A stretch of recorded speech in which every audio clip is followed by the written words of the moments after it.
ഒരു രാജ്യം ഒറ്റ തിരഞ്ഞെടുപ്പ് ബില്ലിന് മുന്നിലുള്ള പ്രതിസന്ധികൾ. ഒരു രാജ്യം ഒറ്റ തിരഞ്ഞെടുപ്പെന്ന ആശയത്തിന്മേൽ രൂപീകരിച്ച ബില്ല് ലോക്സഭയിൽ NDA സർക്കാർ അവതരിപ്പിക്കുകയും അത് സംയുക്ത പാർലമെന്ററി സമിതിയുടെ പരിശോധനയ്ക്കായി കൈമാറുകയും ചെയ്യുമ്പോൾ ബില്ലിന് മുന്നിൽ നിരവധി വെല്ലുവിളികൾ നിലനിൽക്കുന്നു. പ്രധാനമായും ഈ ബില്ല് പാർലമെന്റിൽ പാസാക്കിയെടുക്കുക എന്ന കടമ്പ തന്നെ BJP നേതൃത്വം നൽകുന്ന NDA സർക്കാരിന് വെല്ലുവിളിയാണ്.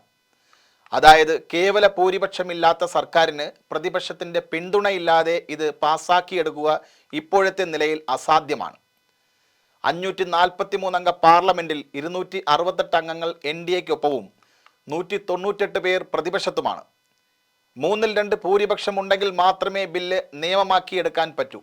അതായത് 542 അംഗ സഭയിൽ 362 പേരുടെ പിന്തുണ ബില്ലിന് ലഭിക്കണം. 94 പേരുടെ പിന്തുണ കൂടിയാണ് BJP സഖ്യത്തിന് ആവശ്യമായി വരുന്നത്. ബില്ല് സഭയിൽ പരിഗണിക്കുന്ന ദിവസം 94 പേർ കുറവാണെങ്കിൽ BJPക്ക് ബില്ല് പാസാക്കിയെടുക്കാം, അല്ലെങ്കിൽ പരാജയം ഉറപ്പ്. ഒറ്റ തെരഞ്ഞെടുപ്പിനായി BJP ഉന്നയിക്കുന്ന കാര്യങ്ങൾ തെറ്റാണെന്നതിന് ശക്തമായ വാദങ്ങളാണ് പ്രതിപക്ഷം ഉൾപ്പെടെ ഉയർത്തുന്നത്. നിരന്തരമായുള്ള വോട്ടെടുപ്പുകളിൽ വോട്ടിംഗ് ശതമാനം കുറയുന്നതായാണ് ഒരു പ്രധാന വാദം. എന്നാൽ ഒറ്റ തെരഞ്ഞെടുപ്പ് നടന്ന 1952 വോട്ടിംഗ് ശതമാനം 45 മാത്രമായിരുന്നു. പിന്നീടുള്ള എല്ലാ തെരഞ്ഞെടുപ്പുകളിലും ഇതിൽ താഴേക്ക് വോട്ട് ശതമാനം പോയിട്ടില്ല. 56, 61, 65 എന്നിങ്ങനെ ഏറ്റവും അവസാനത്തെ ലോക്സഭാ തെരഞ്ഞെടുപ്പിൽ വോട്ട് ശതമാനം 67 ആയിരുന്നു. അതുകൊണ്ട് തന്നെ വോട്ട് ശതമാനവുമായി ഒറ്റ തെരഞ്ഞെടുപ്പ് വാദത്തെ കൂട്ടിക്കെട്ടുന്നതിൽ ശരികേടുകളുണ്ട്. അതേപോലെ ഏകദേശം 8000 കോടിയോളം രൂപ ലോക്സഭാ തെരഞ്ഞെടുപ്പിനും അത്ര തന്നെ തുക സംസ്ഥാനത്തെ നിയമസഭകളിലേക്കുമുള്ള തിരഞ്ഞെടുപ്പുകൾക്കായി വേണ്ടിവരുന്നു എന്നതാണ് കണക്കുകൾ.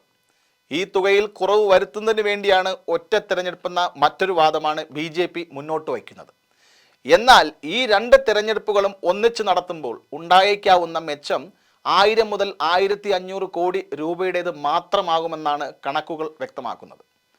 മാത്രമല്ല, ഈ ബില്ല് ഭരണഘടനാ വിരുദ്ധമാണെന്നതും വസ്തുതകളുടെ അടിസ്ഥാനത്തിൽ ചൂണ്ടിക്കാണിക്കപ്പെടുന്നു. തിരഞ്ഞെടുക്കപ്പെടുന്ന സംസ്ഥാനങ്ങളുടെ കാലാവധി വെട്ടിച്ചുരുക്കി ഒറ്റ തിരഞ്ഞെടുപ്പ് നടത്താൻ ഭരണഘടനയുടെ ഒരിടത്തും അനുമതി നൽകുന്നില്ലെന്ന് ഇതിനെ എതിർക്കുന്നവർ ചൂണ്ടിക്കാട്ടുന്നു.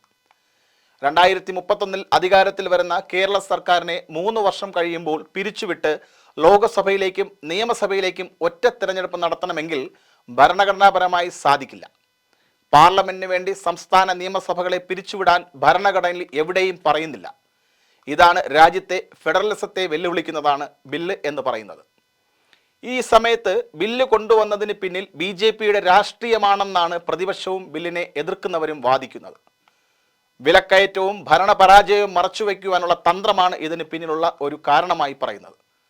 മാത്രമല്ല, തിരഞ്ഞെടുപ്പെന്നാൽ ചിലവേറിയതാണെന്നും ജനങ്ങളിൽ മടിപ്പുളവാക്കുന്നതാണെന്നുമുള്ള അരാഷ്ട്രീയ വാദവും സമൂഹത്തിന് മേൽ അടിച്ചേൽപ്പിക്കുവാനും ഏകാധിപതികളെപ്പോലെ 5 വർഷക്കാലം ചോദ്യം ചെയ്യപ്പെടാതെ ഭരിക്കാനുമുള്ള വഴിയൊരുക്കുകയാണ് ബില്ലിലൂടെ ലക്ഷ്യമിടുന്നതെന്നും വാദമുണ്ട്.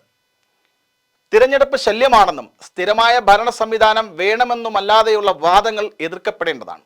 വോട്ടവകാശമെന്ന പൗരന്റെ ജന്മാവകാശത്തെ തകർത്ത് ഫെഡറലിസത്തിൽ നിന്നും പ്രസിഡൻഷ്യഷിപ്പ് ഭരണത്തിലേക്കുള്ള ചുവടുവയ്പായി വേണം ഒറ്റ തെരഞ്ഞെടുപ്പ് വാദത്തെ കാണേണ്ടത്.